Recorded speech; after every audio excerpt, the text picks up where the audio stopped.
chers amis auditeurs, ayons la plaisir à la Sainte Bible. Écoutez la généalogie de Jésus-Christ. Matthieu chapitre 1. Généalogie de Jésus-Christ, fils de David, fils d'Abraham.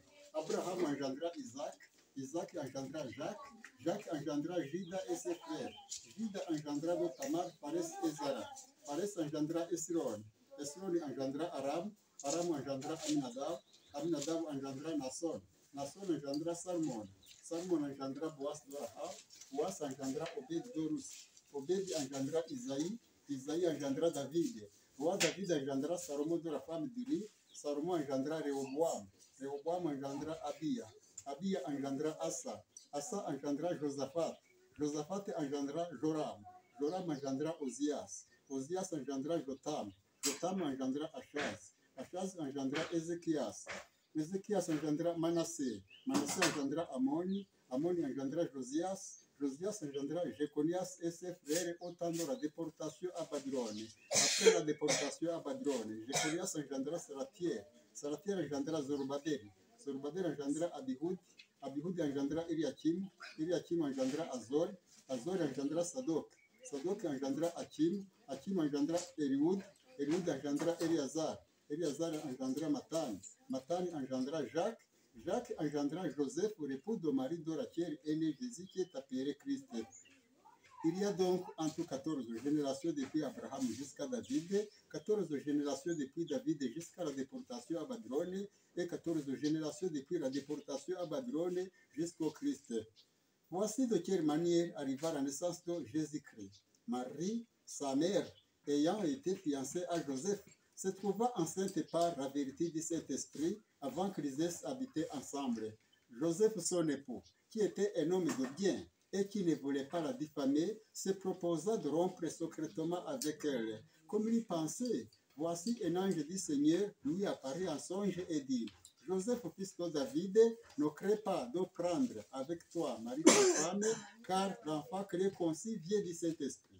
Elle enfantera un fils, et il lui donnera le nom de Jésus. C'est lui qui sauvera son peuple de ses péchés. Tout cela arriva afin que s'accomplisse ce que le Seigneur avait annoncé par les prophètes. Voici, la Vierge sera enceinte, elle enfantera un fils, et on lui donnera le nom d'Emmanuel, ce qui signifie Dieu avec nous. Joseph, s'étant réveillé, fit ce que l'ange du Seigneur lui avait ordonné.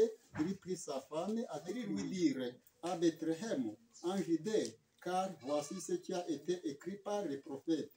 Et toi, Bethléem, terre de Juda, qui n'est certes pas la moindre entre les principales villes de Juda, car de toi sortira un chef qui pétera Israël, mon peuple. Alors Hérode fit appeler en secret les mages, et s'enfuit soigneusement en fit auprès d'eux. Depuis combien de temps l'étoile brillerait?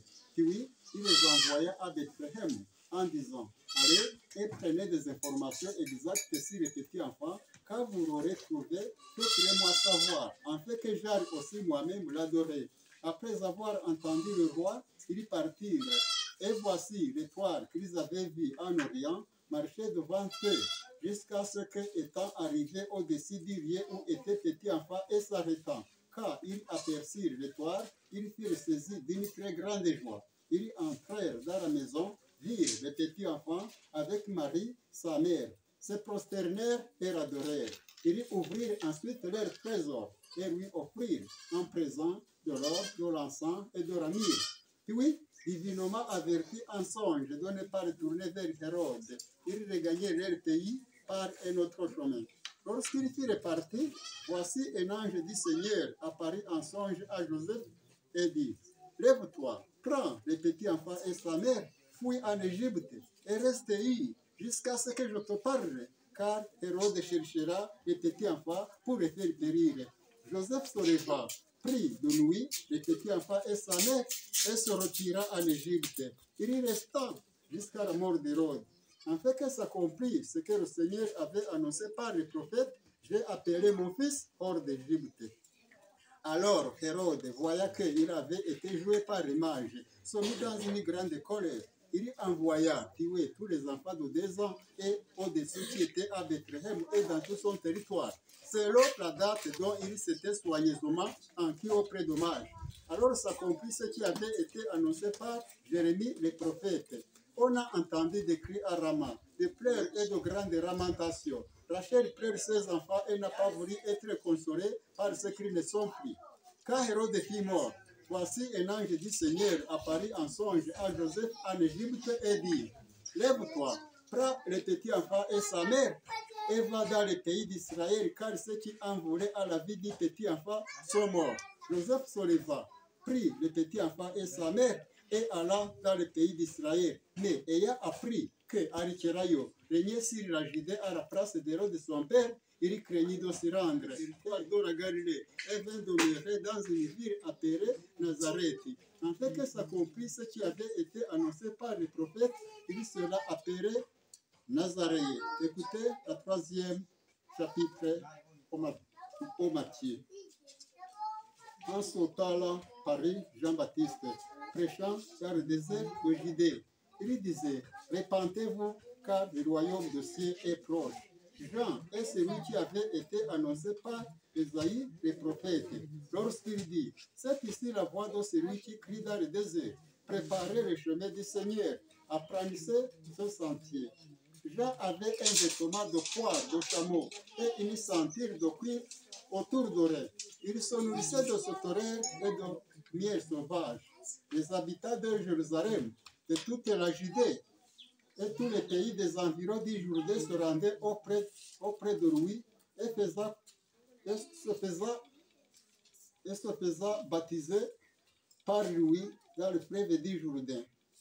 Beaucoup de pharisiens et de sadducéens, il leur dit, race de vipères, qui vous a appris à fuir la colère à venir?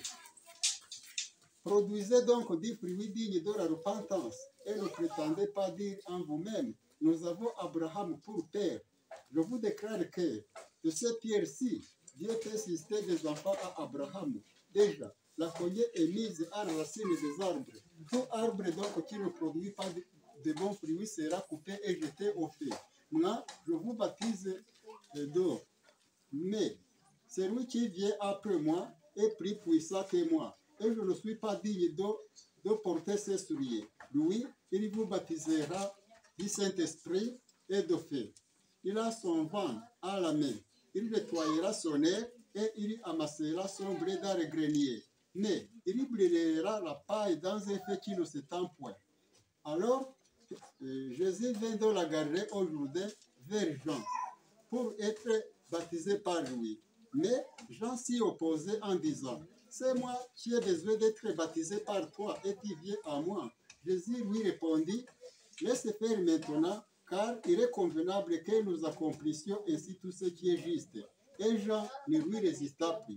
Dès que Jésus est baptisé, il sortit de l'eau, et voici les cieux s'ouvrirent. Et il vit l'Esprit de Dieu descendre comme une colombe et venir sur lui. Et voici, une voix fit entendre de cieux ce parole. Celui-ci est mon fils bien-aimé, en qui j'ai mis toute mon affection.